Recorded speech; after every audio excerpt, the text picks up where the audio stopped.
বাংলাদেশের বাইরে পৃথিবীর বিভিন্ন প্রান্তে যেখান থেকে চ্যানেলে দেখছেন আপনাদের সকলকে সাদর আমন্ত্রণ দ্বিতীয় মাত্রা দেখবার জন্য। প্রিয় দর্শকরা, বাংলাদেশ এক গভীর সংকটের মধ্য দিয়ে যাচ্ছে এবং এই সংকটে ধীরে ধীরে ঘনীভূত হচ্ছে, যদিও কেউ কেউ এই বিষয়ের সঙ্গে একমত নন এবং অনেকেই যেমনটা মনে করেন যে গভীর সংকট, কেউ কেউ মনে করেন দেশে কোনো সংকট নেই। সংকটের পরিত্রাণের উপায় কি? অনেকের কাছেই মনে হয় যে স্বাভাবিক পরিত্রাণের উপায় যেগুলো সেগুলো ধীরে ধীরে সংকুচিত হয়ে আসছে।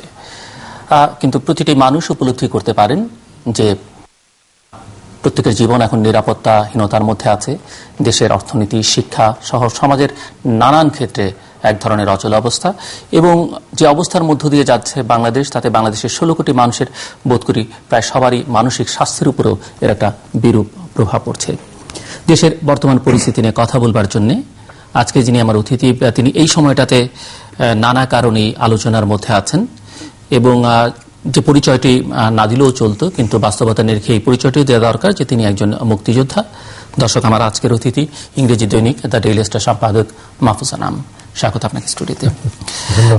সানাম, যে প্রশ্ন দিয়ে শুরু করতে চাই, আসলে প্রশ্নটাকে আপনার কথাই সূচনায় শুনতে চাই যে বাংলাদেশ এখন যে অবস্থার মধ্যে দিয়ে যাচ্ছে, আপনি সেটিকে কিভাবে দেখেন? সম্প্রতি আপনার একটি লেখাও আমি পড়েছি, আপনি লিখেছেন আপনার কাগজে। সো আপনি যদি তৃতীয় মাত্রার দর্শকদের জন্য বলেন যে অবস্থার মধ্যে দিয়ে বাংলাদেশ যাচ্ছে, আপনি নিজে সেটিকে কিভাবে দেখছেন? আমি মনে করি এটা খুবই একটা সংকটপূর্ণ অবস্থার মধ্যে দিয়ে যাচ্ছি, এবং জিনিসটা আরো জটিল থেকে জটিলতর হচ্ছে, কেননা যাদের কাছে আমরা দেশ চালানোর ভার দিয়েছি, অর্থাৎ আমাদের রাজনৈতিক নেতৃবৃন্দ, এবং আমরা পার্লামেন্টারি ফর্ম অফ গভর্নমেন্ট, সেখানে সরকার দেশ পরিচালনা করার দায়িত্ব পান জনগণের ভোটে। আবার বিরোধী দল, তাদেরও একটা ভূমিকা থাকে, এবং যেখানে বিরোধী দলের বাইরেও একটা বিরাট দল বাংলাদেশে এখন বিরাজমান। তো একটা গণতান্ত্রিক কালচারে কিন্তু খুব স্বাভাবিকভাবেই আমরা আশা করতে পারি যে নেতা নেত্রীরাই, যাদেরকে জনগণ তাদের নেতা নেত্রী বানিয়েছে, তারা আলোচনার মাধ্যমে একটা সমাধান করবেন। তো এখন আনফরচুনেটলি বর্তমানে সরকারের দৃষ্টিভঙ্গি থেকে আলোচনার কথাটাই একটা অলমোস্ট লাইক বিট্রিয়ালের মতো নাকি। যারা আলোচনা করার কথা বলে তারা সন্ত্রাসীদের অনুপ্রেরণা যোগাচ্ছে, তারা বেসিক্যালি এক্সট্রিমিজম সাপোর্ট করে। এই ধরনের একটা বলতে পারেন যে কথা বলার ফলে ডায়ালগ বা আলোচনার পথ বন্ধ হয়ে যাচ্ছে। কিন্তু প্রশ্নটা জাগে আর কি, যে যদি আলোচনার মধ্যে না হয় তাহলে কিসে হবে? সেখানে হচ্ছে যে প্রতিদ্বন্দ্বিতায় যে জয়ী হবে সেই জিতবে এবং যে হারবে সে হেরে যাবে। তো এটা তো গণতন্ত্রের একটা অ্যাটিটিউড হলো না। এবং সরকারের অনেক মন্ত্রীর মুখে শোনা যায় যে সন্ত্রাসীদের সঙ্গে কি করব, এরা রাজাকারদের বংশধর, এরা দেশেরই স্বাধীনতায় বিশ্বাস করে না, ওদের সঙ্গে কি কথা বলবো? তো এখন ধরেন জামাত নিয়ে কথা হতে পারে, বাট বিএনপি তো নির্বাচনে দুবার জিতেছে, বিএনপি নিজের দাবিতে 3 বার জিতেছে, তারা 2 বার সরকার চালিয়েছে। তখন আওয়ামী লীগ অপোজিশনে ছিল, তাদের সঙ্গে তো তোমরা কথা বলেছো, রাজনীতি করেছো, যদিও কথার ডায়ালগ তাদের সঙ্গে করো নাই, but you are a part of a political process. At least 91 থেকে গত নির্বাচন পর্যন্ত। তো হঠাৎ এখন তাদের সঙ্গে কোন রকম কথাই বলা যাবে না, তারা এমনই একটা গোষ্ঠী হয়ে গেল, যার ফলে আমি মনে করি দেশের সংকটটা যতটা না গভীর সংকট, তার চেয়ে আরো বেশি গভীর হয়ে যাচ্ছে দিন দিন।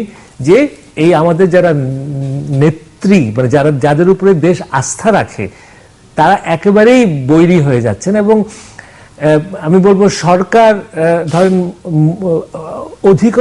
অধিকতর ভাবে আইন শৃঙ্খলা বাহিনীর উপরে নির্ভরশীল হয়ে তারা দেশ পরিচালনা করছেন।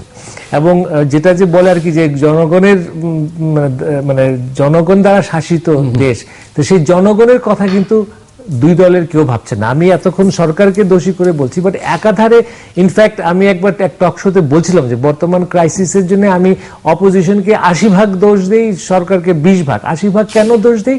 যে এই যে দিনের পর দিন একটা অর্থহীন, কোনো একটা বলতে পারেন যে দর্শনহীন, কোনো একটা গন্তব্যস্থানহীন তারা হরতাল দিয়ে যাচ্ছেন, এবং একটা শেষ অবরোধ এবং হরতাল এবং ট্রাফিক জ্যামে ঢাকা শহরে এখন চলা যাচ্ছে না এই হরতালের মধ্যে, কিন্তু আবার ইকোনমিতে এটা কিন্তু বিরূপ প্রভাব পড়ছে। আমাদের গ্রামের কৃষকদের তাদের জিনিসপত্র ঢাকায় পাঠাতে পারছেন না বা বাজারে পাঠাতে পারছেন না। তো আমার কাছে যেটা সবচেয়ে খারাপ লেগেছে, এটা আমি মানে সত্যি সত্যি খুব মন থেকে নিন্দনীয় মনে করি, সেটা হচ্ছে যে এই ছাত্রছাত্রীদের পরীক্ষা প্রায় 14 লক্ষ ছাত্রছাত্রী, 15 লক্ষ ছাত্রছাত্রীর পরীক্ষা, এবং পরীক্ষা হরতাল দেয় সরকার, ওটাকে পিছিয়ে আরেকদিন দেয়, ওই দিন আবার হরতাল দেয়। মানে ভাবটা হচ্ছে যে পরীক্ষা দিতে দিব না, তো পরীক্ষা দিতে দিব না, এটা কি রাজনীতি হতে পারে? এরা তো বাচ্চা ছেলে মেয়ে। তো আমি মনে করি যে আমাদের রাজনীতি এমন একটা ন্যাক্কারজনক এখন জায়গায় চলে গেছে যে মানে জনস্বার্থ, অর্থনীতি, মানুষের বাঁচার অধিকার, বাক স্বাধীনতা, এটা মানে কোনো মূল্য নাই মনে হচ্ছে। তো সরকার আবার বলছে যে অপোজিশনকে দায়ী করছে, যে এরা সব জন্য অপোজিশন দায়ী, এবং অনেক অর্থে সরকার ঠিকই বলছে। কিন্তু আমি যেখানে সরকারকে অত্যন্ত মানে কাঠগড়া দাঁড় করাবো যে তারা এটার একটা শান্তিপূর্ণ একটা উপসংহারের জন্য তারা কিন্তু কোনো সরকার যেটি বলছে যে যারা পেট্রোল বোমা মানে নাশকতা করে তাদের সঙ্গে যদি সরকার সংলাপে বসে, ভবিষ্যতেও এরকম কেউ নাশকতা করে সহিংসতা করে যে কোনো সময় যে কোনো সরকারকে আলোচনার কথা বলবে। এটার যে যুক্তিহীন কথা তা না, এটারও অনেক যুক্তি আছে, কিন্তু আমি তো যুক্তি এইদিকে শুনছি যুক্তিপূর্ণ, ওদিকে অপোজিশন বলছে সরকার আমাকে কোনো স্পেস দিচ্ছে না, আমি কোনো কিছু করতে পারছি না। তো তাহলে এই মধ্যে আমি সাধারণ জনগণ আমি কোথায় যাব? মানে after all logic is very strong, বুঝলাম, কিন্তু সমাধানও তো আমার খুব প্রয়োজন। তো এই সংকটের মূল কারণ কি মনে হয়, মানে এই সংকটের উৎস কোথায়? এটিকে কেউ দেখছেন 1975 থেকে, কেউ দেখছেন এটি একটি আন্তর্জাতিক ষড়যন্ত্রের অংশ, কেউ মনে করেন এখানে জঙ্গিবাদ, সন্ত্রাসবাদের উত্থানের সঙ্গে এটা সম্পর্ক রয়েছে, কেউ মনে করেন 5ই জানুয়ারির নির্বাচনের মধ্যে এই সংকটের উৎস নিহিত, কেউ রাজনৈতিক সংস্কৃতিকে দায়ী করে।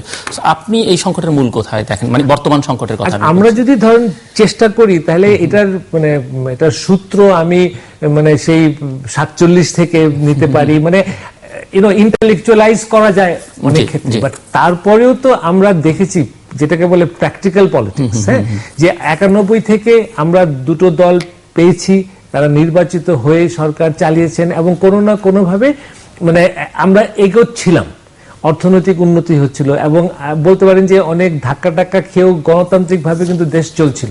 তো আপনি যদি বলেন এই মুহূর্তে আমরা মানে এই জায়গায় এসে ঠেকলাম কি করে, তো সেখানে আমি বলতে চাই, আমরা কাগজে লিখেছিও, যে আমি মনে করি যে ওই যে আপনার তত্ত্বাবধায়ক সরকারের যে এইটা প্রক্রিয়াটা ছিল, এটাকে আকস্মিকভাবে বদলানো। এখানে আমি প্রধানমন্ত্রীর লজিকটাও তার একটা আমি বুঝি, যে অনির্বাচিত লোকজন থাকবে কেন দেশ চালাবে, এটা আমাদের কনস্টিটিউশন বিরোধী, এটা আমি মেনে নিলাম, কিন্তু আমরা তো এটা একটা সুফল পাচ্ছিলাম।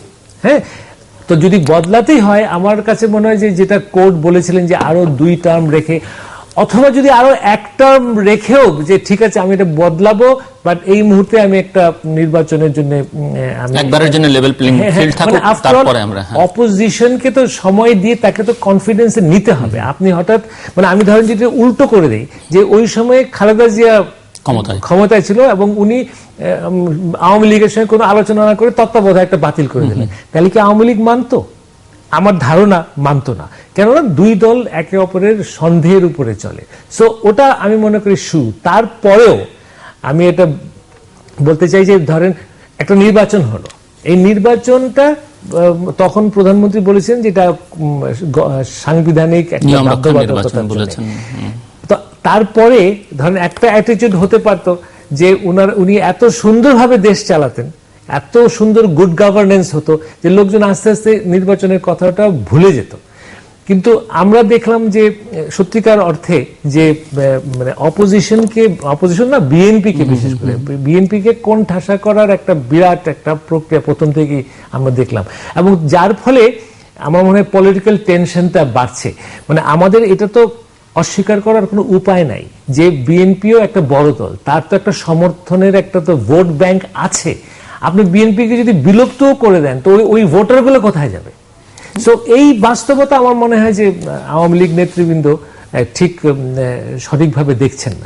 আপনি নিশ্চয়ই লক্ষ্য করেছেন যে সরকারে যারা আছেন তারা বলছেন, মানে মন্ত্রিসভায় যারা আছেন বা আওয়ামী লীগের গুরুত্বপূর্ণ নেতৃবৃন্দ তারা বলছেন যে এখন হয় ওই পক্ষ থাকবে না হয় এই পক্ষ থাকবে। নাম ধরে বলছেন হয় বিএনপি জামাত থাকবে না হয় আওয়ামী লীগ থাকবে, হয় মুক্তিযুদ্ধের পক্ষের শক্তি থাকবে না হয় যে তাদেরকে বিএনপি সহ তাদেরকে মুক্তিযুদ্ধের বিপক্ষের শক্তি মনে করেন যে তারা থাকবে।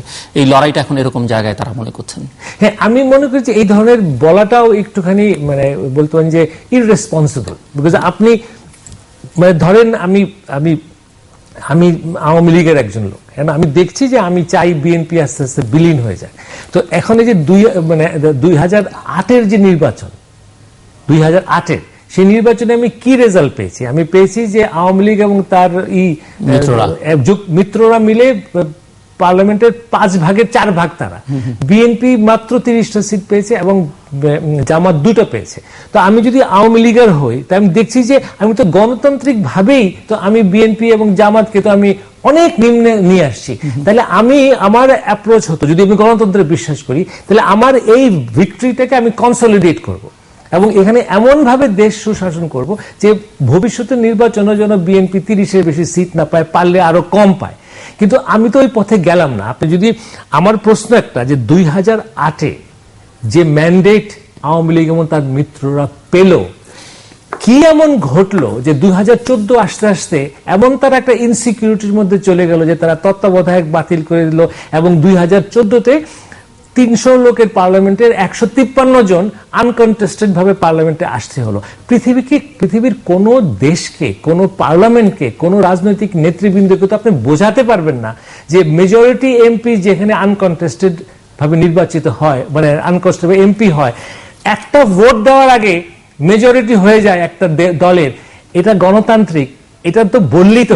মিস্টার মাহফুজ আনাম, সরকারের দিক থেকে বলা হচ্ছে যে এটি আমরা বলছি বা আপনারা বলছেন বা কেউ কেউ বলছে, কিন্তু সিপিইউতে আইপিইউতে তো বাংলাদেশ জিতছে, বাংলাদেশ স্পিকার জিতেছেন, বাংলাদেশের একজন সংসদ সদস্য জিতেছেন, তো সেটি তো বলছেন গোটা দুনিয়া তো তাদেরকে এই সংসদকে স্বীকৃতি দিচ্ছে। না না, আইপিইউ একটা সংগঠন, ওরা কি একটা পার্লামেন্টকে অস্বীকৃতি দিবে? এগুলো যারা আন্তর্জাতিক মহলে কাজ করেন না তাদের বক্তব্য। ইউএন মানে ইন্টারন্যাশনাল সিস্টেম, তারা দেশের ভেতরকার জিনিস নিয়ে তো মাথা ঘামায় না। তারা দেখছে পার্লামেন্ট হয়েছে কনস্টিটিউশনালি হয়েছে, মানে কনস্টিটিউশনালি তো হয়েছে, কিন্তু আপনি একটা অন্তঃশ্বাস শূন্য একটা পার্লামেন্ট পেয়েছেন। এখানে তো আইপিইউ তো এসে প্রত্যেকটা দেশে গিয়ে গণতন্ত্র, এটা কি গণতান্ত্রিক হয়েছে কিনা, এই পার্লামেন্ট ঠিক কিনা, ওরকম তো বিচার তারা করে না। তো সরকার যখন আইপিইউ কে ব্যবহার করছেন তার নিজের সংসদকে লেজিটিমাইজ করার জন্য, আমার মনে হয় এটাই বড় প্রমাণ যে তারা আসলে ভোটের মানে ভোটার ভিত্তিক সংসদকে দিকে নজর না দিয়ে ইন্টারন্যাশনালি তো আমি জিতলাম, ওটা জিতলাম, আমার কাছে মনে হয় যে এগুলোর গুরুত্ব অতটা না। It is something that we should be proud about. Saber Hossain এখন আইপিইউ প্রেসিডেন্ট, একটা বাঙালি হিসেবে আমি গর্ববোধ করি, বাংলাদেশের জন্য এটা গর্ব, কিন্তু এটাকে পলিটিক্যালি ব্যবহার করা একদম ঠিক। আপনি যেমনটা বলছিলেন যে এই যে বিএনপিকে মার্জিনালাইজ করা বা বিএনপি যদি না থাকে বা জামাতও যদি না থাকে, তো এদের সমর্থকরা তো কোথাও না কোথাও যাবে। আপনার কি ধারণা যদি এই শক্তিকে কোনোভাবে প্রশাসনিকভাবে রাজনৈতিকভাবে নিশ্চিহ্ন করা যায়, সরকারের ভাষা আমি কোটানকোট বলছি, তাহলে এই স্পেসটা কোন শক্তি নিতে পারে? একটা গণতান্ত্রিক প্রক্রিয়া, আপনি এমন ভাবে দেশ চালান, আপনি এমন ভাবে মানে মুক্তিযুদ্ধের সোনার বাংলা আমরা তৈরি করি যে ভোটাররা আস্তে আস্তে তাদেরকে একেবারেই পরিত্যাগ করবে। এটা কি হয় না? নিশ্চয়ই সম্ভব। কিন্তু আপনি গণতান্ত্রিক ভাবে করতে তো পারেন, একটা পলিটিক্যাল ফোর্সকে আপনি একদম নিশ্চিহ্ন করে ফেলতে পারেন গণতান্ত্রিক ভাবে। কিন্তু আপনি যখন এটাকে বাই ফোর্স করবেন, এটা রেজিস্ট্যান্স হবে।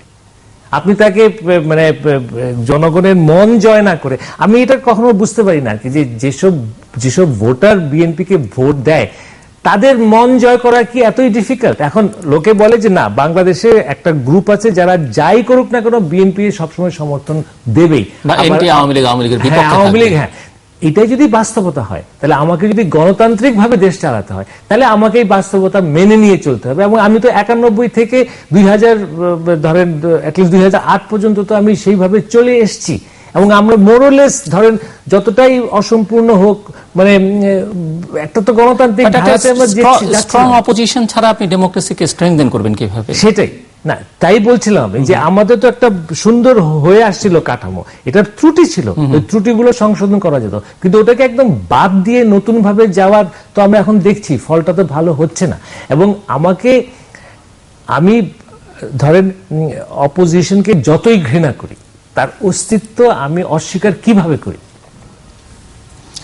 সো এখন এই সংকটকে কেন্দ্র করে নানা রকমের তৎপরতা আছে, তার মধ্যে দেশের নাগরিক সমাজ থেকে কিছু কিছু উদ্যোগ, কথাবার্তা অনেকে বলবার চেষ্টা করছেন, কিন্তু সেটি সরকার কোনোভাবেই অ্যাকসেপ্ট করছে না, এবং সুশীল নিয়ে এখন নানা ধরনের কথাবার্তা আছে। আসলে ওই যে ১-১১ সময় সংস্কার একটা শব্দকে এটাকে বাজে অর্থ দেওয়া হয়েছিল, এখন এই সরকারের মুখে সুশীল একটা বাজে একটা অর্থ দেওয়া হচ্ছে।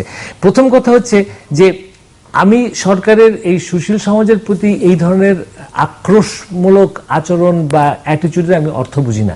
ধরেন শামসুল হুদা সাহেব কয়েকজন মিলে ওনারা কি কাজটা করেছিলেন, ওনারা 3টা চিঠি লিখেছিলেন, একটা প্রেসিডেন্টের কাছে, একটা প্রধানমন্ত্রী আর একটা বেগম খালেদা জিয়ার কাছে। কি বলেছিলেন ওখানে? যে ভাই আপনারা আলোচনা করে সমাধান করেন, আমরা অস্থির হয়ে আছি। এখন ধরেন সরকার মনে করলেন যে এই জিনিসটা ঠিক হয়নি, তো ওনারা ইজিলি বলতে পারতেন যে এই নাগরিক গ্রুপ তোমাদের কথাটা বাস্তব ভিত্তিক নয়, এটা সম্ভব না। কিন্তু তাদের উপরে যে আক্রোশ, তাহলে আমি কি ধরনের গণতন্ত্র চর্চা করছি যে আমি একজন একটা রেসপন্সিবল নাগরিক হয়ে আমি কিছুই বলতে পারবো না?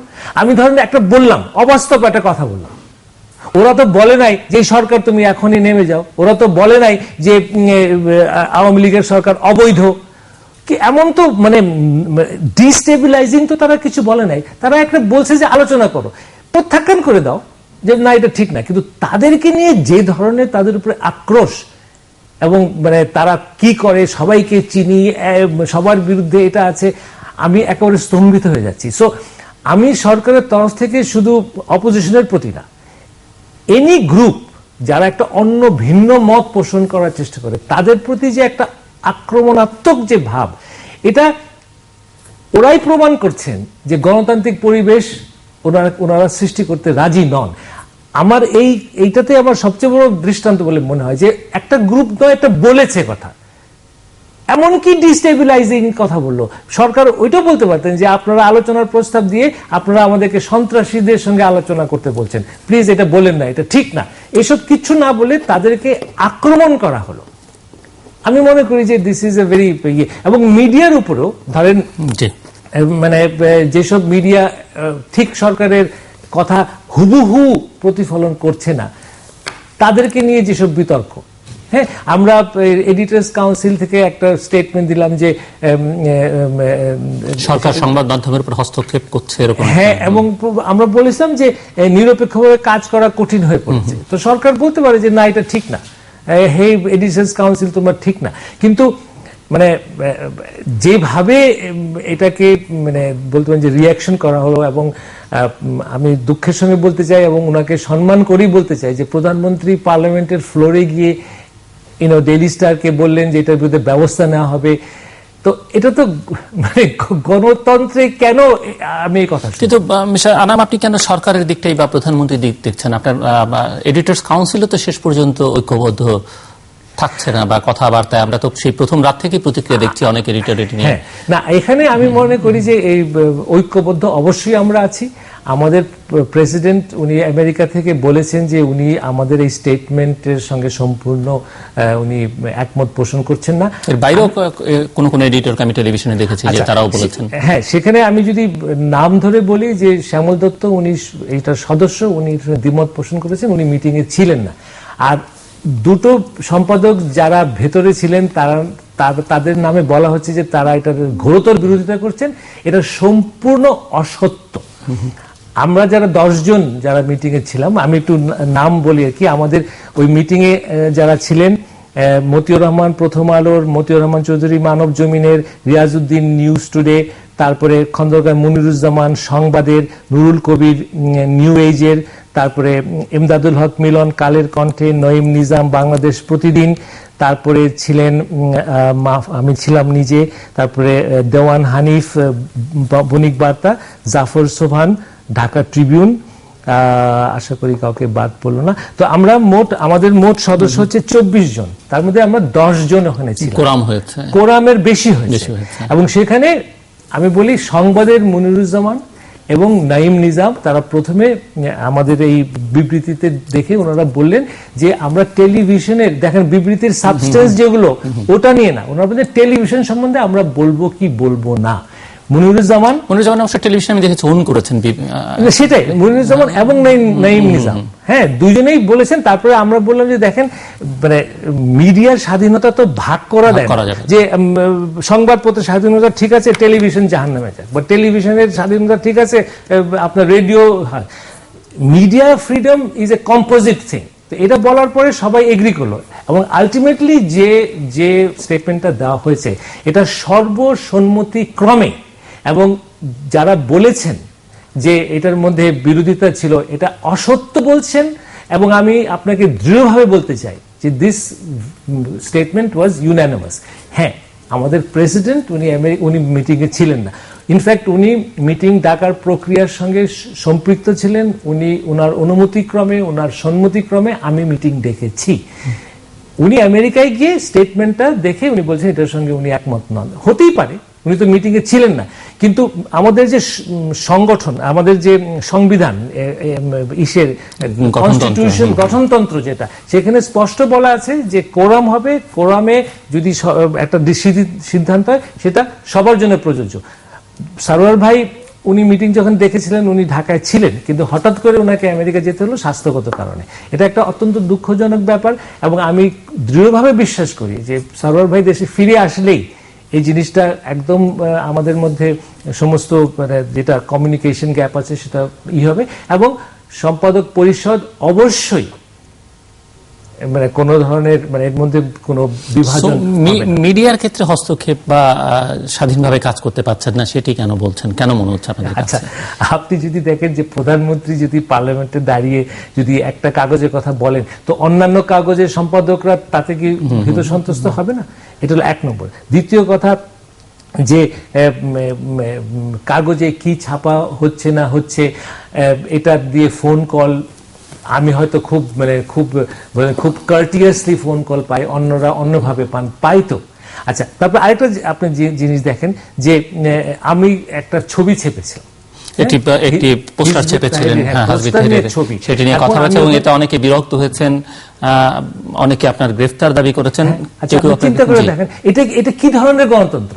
এখন ধরেন আমি একটা ছবি ছাপিয়েছি, কেউ কেউ মনে করতে পারেন এটা ভুল সিদ্ধান্ত, কেউ কেউ মনে করেন সঠিক সিদ্ধান্ত, এবং ওখানে আমি কিন্তু স্পষ্টভাবে বলেছি আমার ক্যাপশনে এবং একটা বড় হেডিং এ যে এক্সট্রিমিস্ট ফ্যানাটিক্স রেজিং দেয়ার আগলি হেড। উদ্দেশ্যটা কি, যে আমি দৃষ্টি আকর্ষণ করেছি সরকারের, জনগণের, যে এই ধরনের একটা ব্যান্ড অর্গানাইজেশন। অনেকে বলছেন যে ব্যান্ড অর্গানাইজেশনের ছবি তুমি কেমন করে ছাপো। আরে ভাই, ব্যান্ড অর্গানাইজেশন বলেই তো আরো গুরুত্বপূর্ণ। এটা ওই সংগঠন যদি ব্যান্ড না হয় তারা তো উন্মুক্ত ভাবে তো তাদের কাজ করতে পারবে। যে সংগঠনটা সরকার ব্যান করেছে সেই সংগঠন চুপি চুপি এরকম কাজ করছে, তারা সেনাবাহিনীর মধ্যে কনফিউশন সৃষ্টি করার চেষ্টা করছে, জনগণনা করছে। সো আমি মনে করেছি আমার একটা সাংবাদিক দায়িত্ব যেটা সরকারের দৃষ্টিতে আনা, জনগণের দৃষ্টিতে আনা, যে এরা কিন্তু আবার নস্যাৎমূলক কাজ করছে।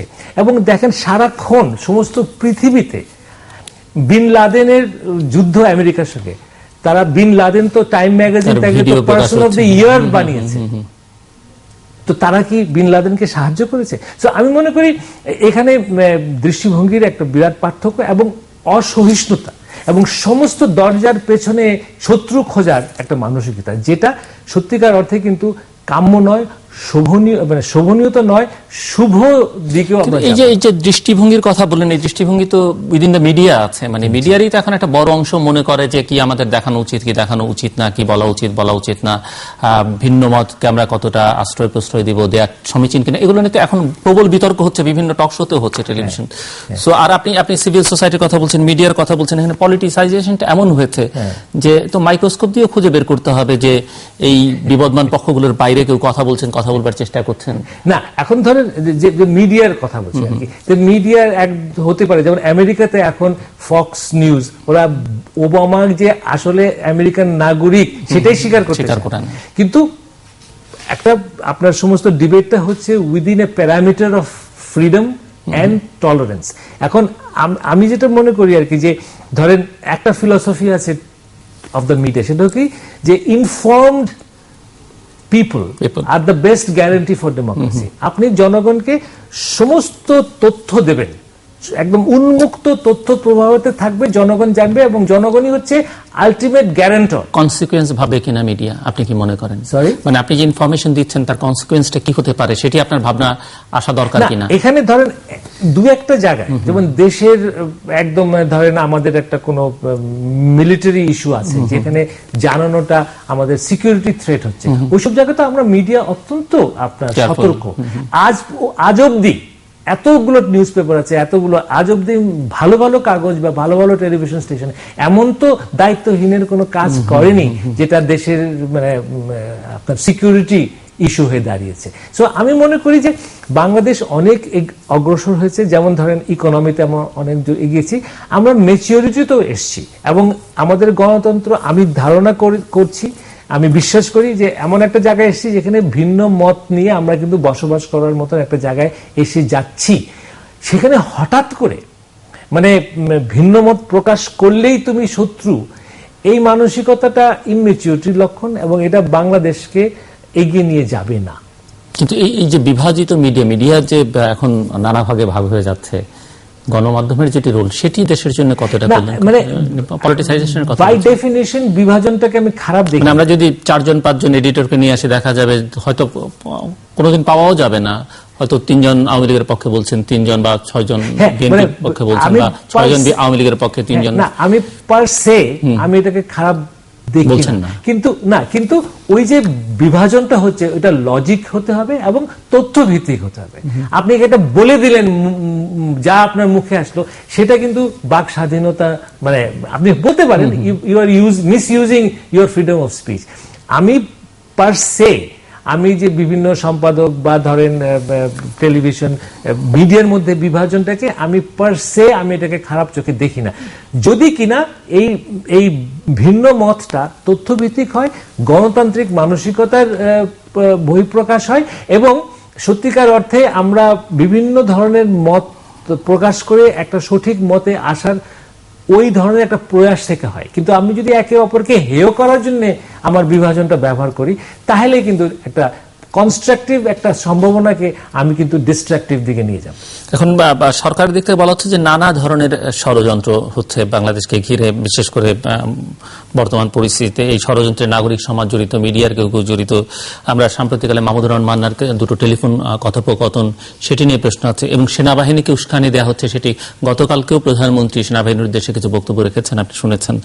তো সব মিলিয়ে এই যে ষড়যন্ত্রের কথা বলা হচ্ছে, সেটিকে আপনি কিছু আমি মনে করি যে ধরেন আপনি যদি মানে এই ষড়যন্ত্র কথা বলে মানুষের মধ্যে আরো বেশি একটা অনিশ্চয়তার সৃষ্টি হচ্ছে, তাদের মধ্যে ইনসিকিউরিটি সৃষ্টি হচ্ছে, বিকজ সবচেয়ে বেশি প্রয়োজন একটা সমাজের stability, both physical stability and also emotional stability. তা আমি মনে করি যে সরকার সত্যি যদি আপনার কনস্পিরেসির প্রমাণ থাকে, সরকার খুব দ্রুত গতিতে ওইসব লোক বা গোষ্ঠীদেরকে আইনের প্রক্রিয়ার মাধ্যমে তাদেরকে কন্ট্রোলে আনা, প্রয়োজন হলে গ্রেফতার করা। কিন্তু সারাক্ষণ কনস্পিরেসি বলে যাচ্ছি আর আমি কোনো পদক্ষেপ নিচ্ছি। বলা হয় 1/11 কুশীলবরা আবার সক্রিয় হয়ে উঠেছে, এরকম কথাই শুনেছেন? হ্যাঁ, এইটাও মানে 1/11 কুশীলব বলতে সেনাবাহিনীর বাইরে কাদেরকে মিন করা হয়। এটাও আরেকটা ব্যাপার যেটা আমাদের জন্য খুব মানে দুঃখজনক, সেটা কি আমরা নিজেদের মন গড়া কতগুলো ন্যারেটিভ সৃষ্টি করছি। ধরেন 1/11 সবচেয়ে বড় বেনিফিশিয়ারি কে হয়েছে? আওয়ামী লীগ এবং বর্তমান সরকার। কিভাবে হয়েছে? ওই 1/11 সরকার একটা সুষ্ঠু নির্বাচন দিয়েছে, সেই নির্বাচনের মাধ্যমে আমরা একটা গণতান্ত্রিক প্রক্রিয়ায় আমাদের নতুন সরকার পেয়েছি। আপনি খালি মনে করেন যে আমরা তো ওই নির্বাচন যদি হতো, কত 13 মিলিয়ন, হ্যাঁ, আমাদের যে ভোটার লিস্ট 83 মিলিয়ন, হ্যাঁ, প্রায় 13 মিলিয়ন, 1,30,00,000 ফলস ভোটার ছিল। তো ওই ফলস ভোটারটা কিভাবে বেরোতো? এবং আমি তো মনে করি 1/11 সরকারের সবচেয়ে বড় অবদান সেটা হচ্ছে আমাদের আইডেন্টিটি কার্ড। একটা computer based photo based identity card. So আমি এই ন্যারেটিভস গুলো বুঝি না, এবং সেখানে মানে আমি মানে ডেইলি স্টার, প্রথম আলো এইসব সংগঠনের কথা আসে। আমরা কি করেছি তখন? এবং ইনফ্যাক্ট মানে আমি মানে প্রিন্ট মিডিয়া হিসেবে আমার একটা সুবিধা আছে, আমাদের সমস্ত কাজ তো প্রিন্টেড। আমরা ওই 2 বছরে প্রায় আমি একটা হিসাব করেছি যে প্রায় 93টা এডিটোরিয়াল লিখেছিলাম যে গণতন্ত্র এবং নির্বাচন যত শীঘ্রই সম্ভব দাও, এবং ওই তত্ত্বাবধায়ক সরকারের উপরে বারবার লিখেছি যে নির্বাচন কোন ক্রমেই তোমরা যেন মানে ওই 2 বছরের বেশি করবে না। এবং 2 বছরটা আমরা মেনে নিয়েছিলাম, বিকজ তারা বলেছে ভোটার লিস্ট নবায়ন করতে এবং কম্পিউটারাইজ করতে 2 বছরের কমে তারা পারবে না। যাত্রা শুরু করেছিল 2 বছর বলি। হ্যাঁ, যাত্রাও শুরু করেছিল 2 বছর বলি। হ্যাঁ, না, এবং 2 বছরের মধ্যে আপনি যদি দেখেন যে আন্তর্জাতিক যেসব সংস্থাতে আগে কোম্পানিগুলোকে যারা দেওয়া হয়েছিল কাজ হিসাবে যে আপনারা ভোটার লিস্টটা কম্পিউটারাইজ করে দেন, ওরা কেউ কিন্তু 5 থেকে 7 বছরের কম সময় চায় না। These are private international companies. আমাদের দেশে আমি মনে করবো যে একটা বিরাট মানে প্রশংসার কাজ করেছে সেনাবাহিনী। তারা এই পুরো দেশে গ্রামে গঞ্জে ঘুরে ঘুরে আমাকে একটা কম্পিউটারাইজড ছবি শুদ্ধ ভোটার লিস্ট দিয়েছে, যেটার জন্য আমি একটা স্বচ্ছ সত্যিকার অর্থে আপনার রিপ্রেজেন্টেটিভ নির্বাচন পেয়েছি। তো এই যে 1-11 বলে যে একটা ঢালাও ভাবে যে এখন গালির মতন হয়ে যাচ্ছে, আমি মনে করি এটা হচ্ছে একটা খুব convenient narrative which is far from the truth. আপনি কি মানে ডেইলি স্টার সম্পাদক হিসেবে দেখতে পান কোন ধরনের ষড়যন্ত্র, অন্য কোন ষড়যন্ত্র হচ্ছে, বা সেনাবাহিনীকে কেউ উস্কানি দিচ্ছে বা ইনভাইট করছে সেরকম? আমি খুবই মানে আমার কাছে খুব লজ্জা লাগে যে উস্কানি দিচ্ছে সেনাবাহিনীকে। আমার এত ইমেচিওর, আমার আজকে এত বছর পরে বাংলাদেশে, এবং আমরা যে একদিকে আমরা সেনাবাহিনীর প্রশংসায় পঞ্চমুখ, সেনাবাহিনী দেশপ্রেমিক, সেনাবাহিনী হ্যান ত্যান, তাদের ম্যাচুরিটি আসছে, তাদের প্রফেশনালিজম বেড়েছে, সবকিছু, আবার তারপরে সেনাবাহিনীকে উস্কে দেয়। আমি তো মনে করি যে সেনাবাহিনী আমাদের দেশে এখন অত্যন্ত একটা ম্যাচিউরড ইনস্টিটিউশন। তারা তার নিজেদের মানে পলিসি না, নিজেদের রুলস অনুযায়ী তারা নিজেরা কাজ করছেন, তারা প্রশিক্ষণ লাভ করছেন, তারা ম্যাচুরিটি করছেন। এবং বারবার বলা যে সেনাবাহিনীকে উস্কে দেওয়া হচ্ছে, উস্কে দেওয়া, আমি তো মনে করি যে সেনাবাহিনী ইজ এ ম্যাচিউরড অর্গানাইজেশন। আর যদি উস্কানোর মতন কোনো যদি এভিডেন্স পাওয়া যায়, তাহলে এটাকে একেবারে শুরুতেই নির্মূল করে দেওয়া উচিত। নির্মূল করে ওটাকে you should be a closure. কিন্তু বারবার ষড়যন্ত্র হচ্ছে সেনাবাহিনীকে নিয়ে, সেনাবাহিনীর ভেতরে হ্যান ত্যান, এটা বলে সেনাবাহিনীকে কিন্তু হেয় করা হচ্ছে বলে আমি মনে করি।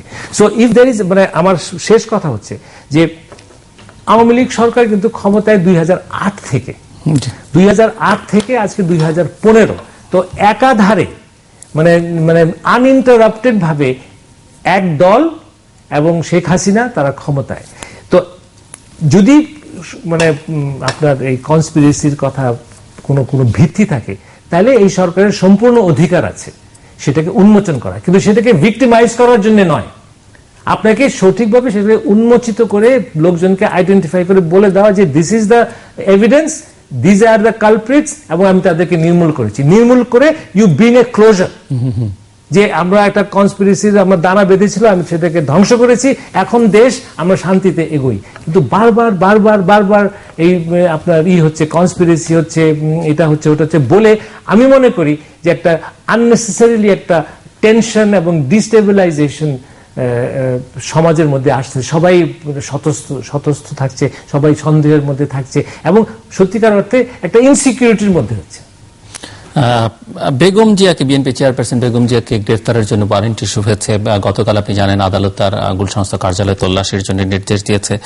আপনি কি মনে করেন যে তাকে গ্রেফতার করা হবে কিনা, বা হলে তার প্রতিক্রিয়া কি হতে পারে, বা বর্তমান রাজনৈতিক পরিস্থিতিতে? না, প্রথমে কথা হলো যে বা তল্লাশি সম্পর্কে নানা ধরনের কথাবার্তা আগে হয়েছে, বিভিন্ন সময় হয়েছে বিভিন্ন কার্যালয় তল্লাশি, সেটার রিপারকেশন কি হতে পারে? এখন ধরেন একটা কথা বলা যায় যে কোন ব্যক্তি তো আইনের ঊর্ধ্বে নন, সেটা সবার জন্য প্রযোজ্য। কিন্তু আমরা এটুকু জানি যে বাংলাদেশে এখন আইনি প্রক্রিয়ার উপরে জনগণের যে ধরনের একটা মানে আস্থার অভাব, আমার ধারণা যে আপনি যতই আইন দিয়ে দেখেন না কেন, ওনাকে গ্রেফতার করা বা ওনাকে হ্যারাস করা, এটা লোকজন পলিটিক্যালি মোটিভেটেড বলেই ধরবে। Because that is our political culture. Sheikh হাসিনার বিরুদ্ধেও যদি কোনো সময় হয়, সেটাও লোকে বলবে যে এটা পলিটিক্যালি মোটিভেটেড। তো ওইটা আমাদের বাস্তবতা। তা আমি মনে করি যে রাজনৈতিক নেতৃবৃন্দ এবং বিশেষ করে এবং উচ্চ স্তরের নেত্রী যেটা খালেদা জিয়া, তার ব্যাপারে সিদ্ধান্তগুলো রাজনৈতিক হওয়া উচিত, এবং আমি এটাতে কোনো সমাধান দেখি না। আন্তর্জাতিক কমিউনিটি কোনো মানে তাদের নানা ধরনের উদ্বেগ উৎকণ্ঠার কথা আমরা জানি, নানা ধরনের উদ্যোগ। জাতিসংঘ মহাসচিব তার চিঠির জবাবও দিয়েছেন, দু দলের পক্ষ থেকে দেওয়া হচ্ছে। তো সেখানেও তো দেখা যাচ্ছে যে সরকার দিক থেকে আওয়ামী লীগের পক্ষ থেকে নাই করে দেওয়া হচ্ছে সংলাপের। ইউরোপীয় পার্লামেন্ট এটি নিয়ে কথা হয়েছে, মার্কিন যুক্তরাষ্ট্রের উদ্বেগ আমরা দেখছি, সব মিলিয়ে এবং সরকার এইসব বিষয়কে খুব একটা উৎসাহ নিচ্ছে না অপরিষ্কার ভাষায়। প্রথম কথা, ধরেন আমি একজন বাংলাদেশের একটা গর্বিত নাগরিক হিসেবে আমি চাইবো না যে আমার দেশের আভ্যন্তরীণ ব্যাপারে বিদেশি কোন রকম হস্তক্ষেপ হোক। আমি চাইবো না যে আমার দেশের রাজনৈতিক সমস্যা এটা বাইরের থেকে হোক। এটা হচ্ছে আইডিয়াল সিচুয়েশন। কিন্তু এরপরেও একটা কথা থাকে যে আমি যদি একেবারেই আমি একেবারেই ধরেন আমাদের সমস্যার সমাধান করতে ব্যর্থ হই, তাহলে একটা উদ্বেগ কিন্তু আসবে। এবং সেখানে আমি মনে করি সরকারের যে পজিশন যে কোনো আলোচনা হবে না, এটা আন্তর্জাতিকভাবে কিন্তু খুবই একটা গ্রহণযোগ্যতা লাভ কোনোদিনই করবে না। বিকজ ইন্টারন্যাশনালি অ্যাপ্রোচটাই হচ্ছে যে ভাই ভায়োলেন্সের বদলে কথা বলো, ভায়োলেন্সের বদলে কথা। আমরা তো দেখেছি বহু বছর ধরে, ধরেন আমরা যদি নর্দার্ন আয়ারল্যান্ডের মুভমেন্টের কথা দেখি আর কি, যে আইআরএ তো ব্রিটিশ সোলজার 2 যুগ ধরে মেরেছে, তারপরে তো আলোচনা মাধ্যমে হয়েছে। আপনার এই যে ক্যাম্বোডিয়াতে ultimately the solution was through UN intervention and discussion. আপনার ভিয়েতনামের সেই যে সিচুয়েশন, তখন বলা যেতে পারে তো ওটা তো একটা যুদ্ধের অবশেষ হয়েছে আলোচনার মধ্যে। আমার দেশে তো যুদ্ধ না, এটা তো ইন্টারনাল, আমি মানি সেই কথাটা। কিন্তু তারপরেও যে আলোচনা করবই না এবং মাঠে যে জিতে সেটা হবে, এটা কিন্তু ইন্টারন্যাশনালি বেশি আমার মনে হয় না গ্রহণযোগ্যতা পাবে। আন্তর্জাতিক গোষ্ঠীর চিন্তার একটাই কারণ হলো যে বাংলাদেশের এই আভ্যন্তরীণ অশান্তিকে কেন্দ্র করে উগ্র মৌলবাদী বা এক্সট্রিমিজম দানা বাঁধতে পারে কি না। তো আমাদের আমি মনে করি এখনো আমাদের বাংলাদেশের আভ্যন্তরীণ ব্যাপারে আমাদেরই এটা সমাধান করা উচিত। বিদেশের কোনো হস্তক্ষেপ আমরা গ্রহণ করা উচিত না। কিন্তু আমরা যদি এই ধরনের সংঘাত চলতে থাকে, আমি সেটা জানি না কতদিন চলতে থাকলে হবে, কিন্তু একটা পর্যায়ে গিয়ে কিন্তু আন্তর্জাতিক মহল তাদের উদ্বেগ প্রকাশ করতেই থাকবে। তবে তারা, আমি মনে করি না স্বাধীন বাংলাদেশের ভেতরে কোন ধরনের করবে তারা। এই সিচুয়েশনটাকে আপনি নিজে রুয়ান্ডার একটা পরিস্থিতির সঙ্গে তুলনা করেছেন কিছুদিন আগে আপনার লেখায়। সো এই অবস্থাটাকে যদি সেরকম চলতে থাকে, সেরকম একটা অবস্থার মধ্যে চলতে থাকে, হস্তক্ষেপটা কোনো না কোনো দিক থেকে তো একটা সময় গিয়ে হবে, যদি সলিউশন আমরা নিজেরা বের করতে না পারি, না বা পলিটিশিয়ানরা না বের করতে পারে। সেইটাই হচ্ছে যে আলটিমেটলি আমাদের পলিটিশিয়ান এবং বিশেষ করে যারা সরকারে আছেন তাদেরকে একটা জায়গায় গিয়ে উপলব্ধি তাদের আসতেই হবে যে এই পথে অশান্তি বাড়বে। এবং উনাদের ধরেন আমি কথা বলি যে যদি আজকে আওয়ামী লীগ বলে যে আমি জনগণের কাছে বলছি যে খালেদা জিয়ার সমস্ত কাজ হচ্ছে সন্ত্রাসী এবং এটা দেশের অনিষ্ট হচ্ছে, হ্যাঁ হচ্ছে, অনেক কিছু বলেন, এবং যেটার সঙ্গে আমি কিন্তু বেশিরভাগ এগ্রি করি। আমি এখানে বলি নেই যে আমি এই যে বাসে আগুন দেওয়া, পেট্রোল বোমা ফেলোরা, এটা মোস্ট ন্যাক্কারজনক রাজনৈতিক পদ্ধতি এবং এটা কন্ডেম করা ছাড়া আর কোনো ভাষা নাই। কিন্তু তারপরেও হচ্ছে। তো প্রধানমন্ত্রী ওই ধরনের একটা অবস্থান নিতে পারেন যে হে জনগণ, আমি এটাকে একেবারেই ঘৃণা করি, একেবারেই আমি এটা মনে করি সন্ত্রাসীদের উস্কানিমূলক হচ্ছে, কিন্তু আমি আর দেখছি আমার সাধারণ জনগণ এটাতে মারা যাচ্ছে, এটাতে অনিষ্ট হচ্ছে, দেশের অর্থনীতি হচ্ছে। তো আমি জনস্বার্থে, দেশের স্বার্থে আমি ঠিক আছে, আমি একটা আলোচনা করতে রাজি আছি। অবশ্যই সঙ্গে সঙ্গে অপোজিশনকে বলতে হবে যে তুমি এই ধরনের আন্দোলন, সন্ত্রাসী আন্দোলন তুমি বন্ধ করো। আর এটা তো ঠিক যে আজকে বিএনপিকে তো আপনি কোনো মিটিং করতে দিচ্ছেন না, আপনি কোনো প্রসেশন করতে দিচ্ছেন না, কোনো জমায়েত করতে দিচ্ছেন না, আবার আপনাদের নিজেদের দলের লোকজন কিন্তু রাস্তা বন্ধ করে জমায়েত করছে। সো এই যে একটা ভারসাম্যহীন আচরণ, এটা তো একটা সময় তো বন্ধ করতে হবে আপনাকে। বাট আপনি কি মনে করেন না সরকার যেখানে কনফিডেন্ট যে প্রশাসনিক পদক্ষেপ দিয়ে তারা আসলে এই পরিস্থিতিটা নিয়ন্ত্রণে আনতে পারবেন? ওনারা ভাবছেন তাই হয়তো বা ধর আমি লক্ষ্য করেছেন যে প্রচুর গ্রেফতার হয়েছে। আমি ধরে নিলাম যে প্রশাসনিক কাণ্ড আরো কয়েক হাজার লোক গ্রেফতার হলো, আরো মানে আপনার করে একটা জায়গায় বন্ধ হলো। বাট উইল দ্যাট বি এই যে অপোজিশন অভিযোগ আরেকটা করছে যে ক্রস ফায়ারে বিচার বহির্ভূত হত্যাকাণ্ড হচ্ছে, মারা যাচ্ছে প্রচুর তাদের নেতাকর্মীরা, সেটিও তারা দেখবার জন্য বলছেন। আপনার কাছে কি মনে হয় তাদের? আমার তো মনে হয় এই প্রশ্নটা ধরেন অপোজিশন ছাড়াও আমি একজন সম্পাদক হিসেবে, আমি একজন নাগরিক হিসেবে আমি তো মনে করি যে সরকার মানে এই ব্যাপারটাকে যথেষ্ট গুরুত্ব দিচ্ছেন না। আমরা নিজেরা এটাতে অত্যন্ত মানে বলতে পারেন যে সন্ত্রস্ত বোধ করছি, এবং আন্তর্জাতিকভাবে বাংলাদেশ যে ইমেজ তার হয়েছিল একটা গণতান্ত্রিক দেশ, একটা উন্নয়নশীল দেশ, এবং আমরা অর্থনৈতিকভাবে অগ্রসর হচ্ছে খুব দ্রুত, সমস্ত ইমেজ কিন্তু এখন একটা প্রশ্নবোধক চিহ্নের সামনে আসছে। এবং বিশেষ করে এই যে ক্রস ফায়ার ডেথ, এটা কিন্তু সত্যি কিন্তু এটা লজ্জার ব্যাপার, উৎকণ্ঠার ব্যাপার, এবং এটা সরকারকে অবশ্যই এটা বন্ধ করা উচিত।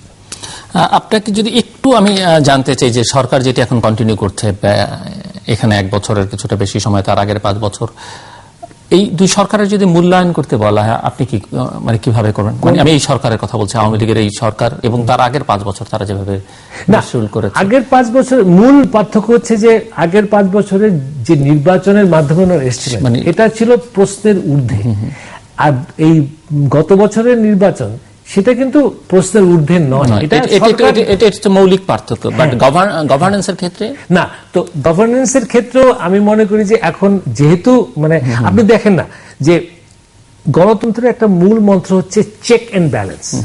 সরকারকে কতগুলো অধিকার দেওয়া হয়, তার বিপরীতে কিন্তু আবার কিছু চেকস দেওয়া হয়। এখন এই সরকারের তো উপরে তো কোনো চেকস নাই। পার্লামেন্ট যেটা, সেখানে যে অপোজিশন, এটা তো সত্যিকার অর্থে কোনো অপোজিশন না। পৃথিবীতে আজ অব্দি কোথাও নাই যে অপোজিশনের 3 জন হচ্ছেন সরকারের মন্ত্রী। তো এটা একটা হাস্যকর ব্যাপার। তো বেসিক্যালি আজকে আমার সরকারের উপরে তাকে নজরদারি করা, যেগুলো কনস্টিটিউশনাল বডিজ অর্থাৎ পার্লামেন্ট, তো সেটা অকার্যকর। তো সেখানে তো গভর্নেন্সের একটা বড় ইস্যু আছে, করাপশন অস্বীকার করার কোনো উপায় নেই। বড় বড় করাপশন, ছোট করাপশন, আজকে আপনি গ্রামে গঞ্জে গেলে কোনো একটা কাজ ঘুষ ছাড়া হবে না। তো এইসব দিকে তো সরকার নজর দিতে পাচ্ছেন না। আর আরেকটা ব্যাপার আসছে, ধরেন এই যে সন্ত্রাসীদের যে কাজ, যে গত পরশুদিন যে অভিজিৎকে হত্যা, এটা কিন্তু ধরেন ক্লিয়ার দেখা যাচ্ছে যে একে ওরা মারবে, এটা ওয়েবসাইটে তারা 1 বছর আগে দিয়েছে, তারপরে কয়েক মাস আগে লিখেছে যে ও দেশে থাকে না, যখন দেশে আসবে তখন মারবে। তো আমি মনে করি যে আমাদের যদি আইন শৃঙ্খলা বাহিনী যদি সত্যি এইদিকে নজর রাখতো, তাহলে তারা কিন্তু অভিজিৎ আসবে দেশে, তার বাবা মার সঙ্গে জানানোর একটা যোগাযোগের হতে পারতো, আসার পরে তাকে একটা সিকিউরিটি দিতে পারতো, বা ওই যে ফারাবি যে লোকটা অ্যারেস্টেড হয়েছে, তারপরে আবার যে জামিনে মুক্তি পেয়েছে তাদের ধরতো। কিন্তু আমার আইন শৃঙ্খলা বাহিনীর সমস্ত দৃষ্টি কিন্তু চলে গেল এই অপোজিশন, বিএনপি, জামাত, এদেরকে ঠেকাতে, এবং এই সন্ত্রাস বোমার জন্য তাদেরও কিন্তু সমস্ত এনার্জি চলে গেল এদিকে, যেটাকে আমেরিকান ভাষায় বলে আর কি যে you took the eye of the ball. আমার চোখ সবসময় নজর থাকা উচিত ছিল যে আমার সন্ত্রাসীরা কি করছে, আমার উগ্রপন্থীরা কি করছে। ওই স্পিরিট থেকে কিন্তু আমরা সেদিন ওই পোস্টারের ছবিটা ছেপেছিলাম যে উগ্রপন্থীরা এই দেখো আবার মাথা চাড়া দিয়ে ওঠার চেষ্টা করছে। এটার স্পিরিটটা সরকার টোটালি উল্টাভাবে বুঝলো, সেটা যাই হোক। কিন্তু আমি মনে করছি যে আইন শৃঙ্খলা, সন্ত্রাসী দমন, মানে এক্সট্রিমিস্ট দমন, এগুলো সেখানে তো কয়েক স্তর বিশিষ্ট নিরাপত্তা ব্যবস্থাই ছিল, তার মধ্যে সেটি কিভাবে সম্ভব হলো সেটি একটি প্রশ্ন। না দেখেন, আমাদের কিন্তু যাই আপনি করেন না কেন, ইনএফিশিয়েন্সির একটা ফ্যাক্টর আপনাকে ধরে নিতেই হবে আর কি, যে আপনি তাদেরকে সবচেয়ে আধুনিক যন্ত্র দিলেন, সবচেয়ে আধুনিক ট্রেনিং দিলেন, তারপরেও আমাদের একটা অভ্যাসগত ইনএফিশিয়েন্সি আছে। আমি অনেকেই পুলিশকে অনেক সন্দেহের ইঙ্গিত দিচ্ছেন, আমি এটাকে ইনএফিশিয়েন্সি বলতে চাই। যে ওখানে ছিল ঠিক দৌড় দিয়ে গিয়ে যাওয়ার যে মানসিকতা, তা আমাদের পুলিশের মধ্যে নাই। যদি কিনা আপনি একটা বড় মন্ত্রী হন বা কোনো একটা বড় মানে বেশি রাজনৈতিক নেতা হন, তাদের আদেশে দৌড় দিয়ে যাবে। বাট সাধারণ একটা জনগণ চিৎকার করছে, হচ্ছে, হ্যাঁ কি কি দেখি দেখি করতে করতে কিন্তু অনেক সময় নষ্ট হয়ে যায়। So inefficiency is a very big factor. এবং আমি মনে করি যে এই যে সন্ত্রাসীদের বিরুদ্ধে জিনিসটা এখন একেবারে বিএনপি আর জামাতের দিকে হচ্ছে, ওটা এক ধরনের, কিন্তু আসলে যারা উগ্রপন্থী তারা কি করছে এই ব্যাপারে আরো বেশি রিসোর্স। একটা প্রশ্ন করি, আপনি যে পেট্রোল বোমার যে বিতর্ক, মানে পেট্রোল বোমা তো স্বাভাবিক ভাবে পারসেপশন হচ্ছে যে যারা আন্দোলনের ডাক দিয়েছেন এবং আন্দোলনের এই সময়টার মধ্যেই সেটি হচ্ছে, তো দায়টা তাদের উপরে পড়তে, কিন্তু তারা আবার দায় চাপাচ্ছেন সরকারের উপরে, আপনি লক্ষ্য করেছেন। এবং কিছু কিছু কাগজে কিছু কিছু খবর বেরিয়েছে, সেগুলো তারা উদাহরণ হিসেবে হাজির করছেন। এবং এই ধরনের ঘটনায় বাংলাদেশে দেখা যায় যে অনেক সময় একটা পলিটিক্যাল মাইলেজ নেওয়ার জন্য অনেক সময় নানা ধরনের কিলিং হয়েছে, নানান মহল থেকে করা হয়েছে। সো অভিজিতের ক্ষেত্রে এরকম কথা কেউ কেউ বলবার চেষ্টা করছেন, সেরকম মনে হয়? আমি অভিজিৎকে সেই ক্যাটাগরিতে ফেলতে চাই না একেবারে, বিকজ তাকে হত্যা করবার জন্য তো একটা ডিক্লেয়ার্ড ইন্টেনশন ছিল এবং এক দল তো সেটার দায়িত্ব নিয়েছে। হ্যাঁ, কিন্তু এখন হয়েছে কি, আমাদের মানে ইউ মাস্ট রিমেম্বার যে এত হাইলি পপুলেটেড একটা দেশে we are ultimately not a very efficient state, এবং এখানে করাপশনের লেভেল এত বেশি। আমরা তো এটাও জানি না যে ধরেন যখন একটা দল সরকারে আসে তখন সুবিধাবাদীরা ওই সবাই মিলে ওই দলে আসে, যেটা প্রধানমন্ত্রী প্রায় বলেন, ছাত্রলীগের নামে তো অন্য লোকেরা ঢুকে যায়। এবং ওই সংগঠনগুলো কিন্তু চেষ্টা করে না, তারা একটা নিজেদের জনবল দেখানোর জন্য তারা কিন্তু চেষ্টা করে না একটুখানি মানে বিচক্ষণতার সঙ্গে তাদের মেম্বারশিপ দিতে। সো হতে পারে যে অনেক ধরনের এলিমেন্ট ঢুকেছে এবং তারা সুবিধাবাদী, তারা পয়সার জন্য নিজেরা হয়তো ছাত্রলীগের নাম ধরে বা একটা সরকারি দলের ছত্রছায়ায় তারা কুকাজ করছে। আমাকে কিন্তু সিরিয়াসলি ধরতে হবে যে আন্তর্জাতিক লেভেলে এখন সন্ত্রাস কিন্তু একটা হাইলি অর্গানাইজড, মানে খুবই ওয়েল ইকুইপড, টেকনোলজিক্যালি স্যাভি কিন্তু একটা থ্রেট, এবং এটাকে আমাদের কোনোভাবেই কিন্তু ছোট করে দেখার কোনো অবকাশই নেই। একটু আলোচনা করেছে, আবার প্রশ্ন করতে চাই শেষের দিকে, ডেইলি স্টার এবং মাহফুজা নাম আক্রমণের মধ্যে কেন, মানে কি মনে হয় আপনার কাছে? নিশ্চয়ই খুঁজে দেখার চেষ্টা করেছেন। হ্যাঁ, খুঁজে দেখার চেষ্টা করেছি।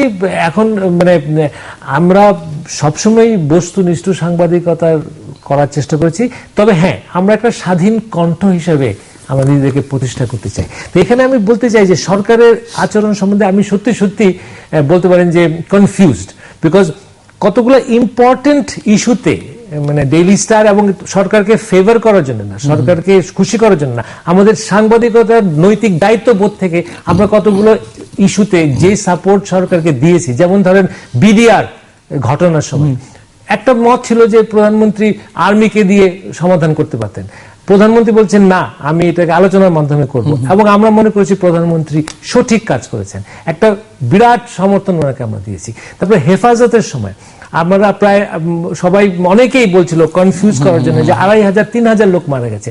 যেহেতু আমার দুজন রিপোর্টার, দুজন ফটোগ্রাফার সারা রাত ওখানে ছিল, আমি কিন্তু সাংবাদিকতার এথিক্সের ভিত্তিতে আমি বলেছিলাম যে না, 12-13 জনের বেশি মারা যায় নাই, পরের দিন সকালে মারা গেছে।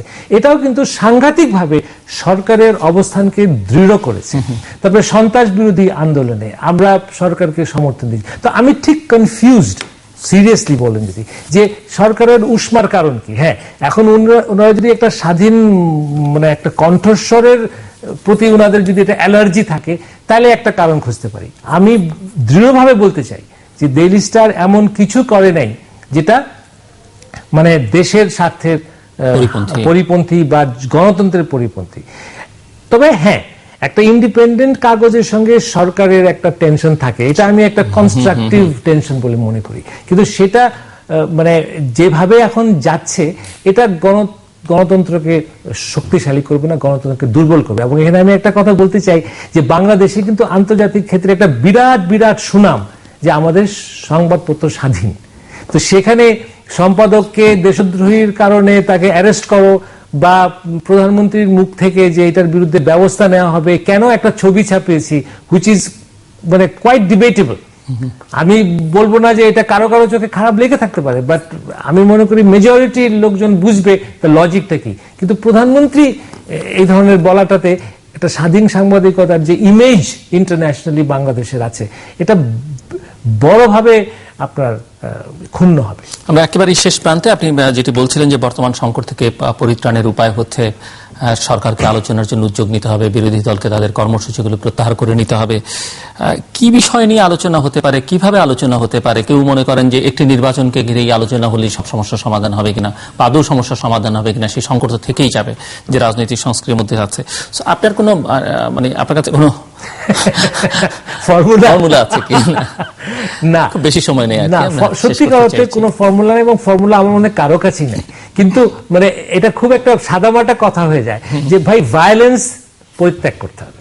এবং সেখানে আমি বলি, অপোজিশনকে আমি বলবো আর কি, যে তারা যে রাজনীতিটা করছে এটা গ্রহণযোগ্য না। এবং আমি বুঝতে পারি না তারা কিভাবে, ধরেন আমি এটা আলোচনার মাধ্যমে সে ভবিষ্যতের নির্বাচনে যাই, বিএনপি কোন মুখ নিয়ে নির্বাচনে যাবে? যদি লোকজন প্রশ্ন করে যে তুমি কিভাবে বাসের উপরে পেট্রোল বোমা মারলা, সাধারণ ওটা যদি তাও বলতাম খুব বিকৃত মানসিকতা থেকে যে ওটা আওয়ামী লীগের বাস ছিল, তা তো না, সাধারণ জনগণ যাচ্ছে, তো তুমি কোন মুখ নিয়ে ভোট চাইতে যাবা? আমার মাঝে মাঝে একটা প্রশ্ন যায় যে তারা কি ধরনের রাজনীতি করছে। সো প্রথমে আমাদের দ্ব্যর্থহীন ভাষায় ওটা কিন্তু কন্ডেম করতে হবে, দ্যাট ইজ পয়েন্ট ওয়ান। কিন্তু তারপরেও সরকারকে বলতে হবে যে তুমি ওই ধরনের একটা মানে একটা অনর একটা পজিশন যে আমি সন্ত্রাসীর কথা বলবো না, আর এদিকে দেশে সন্ত্রাসী হয়ে যাচ্ছে, মানে সমাধানটা যদি মাঝে মাঝে একটুখানি মানে আপনারা বলতে পারেন যে মানে নিজের দম্ভটাকে একটু ছোট করে হলো যদি সমাধান যায়, জনগণ কিন্তু অ্যাপ্রিসিয়েট করে, জনগণ অ্যাপ্রিসিয়েট করে। অনেক ধন্যবাদ মিস্টার মাহফুজ আনাম। দর্শক, কথা বলছিলেন ডেইলি স্টার সম্পাদক মাহফুজ আনাম।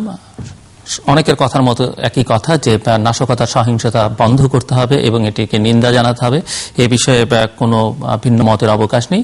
এবং দ্বিতীয়ত এবং মূল কথা সবার আগে যেটি, সেটি হচ্ছে যে এই সংকট সমাধানের দায়িত্ব সাংবিধানিকভাবে সরকারের উপরে, এবং সরকারকে সেটি করতে হবে যে কোনো উপায়ে।